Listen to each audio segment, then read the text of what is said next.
Čauky, takže dosť som šturchl po internete 103 kW 2.0 TDI Volkswagen, to vám bude sedieť, toto je Golf 6, bude vám to sedieť na kadečo iné, ale mal som problém nájsť, keď chcete dať toho slimaka posratého von.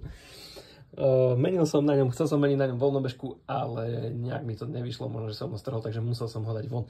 No a na to, aby si ho dali vonku, musíš dať von termostat, tiež nie kopa srandy, aby si mu uvoľnil dosť miesta.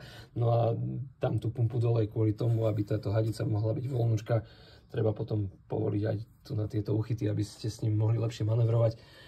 A on má len vlastne dve skrutky z tejto strany, nič, čo by ste si nedali rady. Ja to robím preto, lebo idem robiť aj rozvody, aj štarter a ostatné veci, však niečo málo tam z toho je a plus nápravy.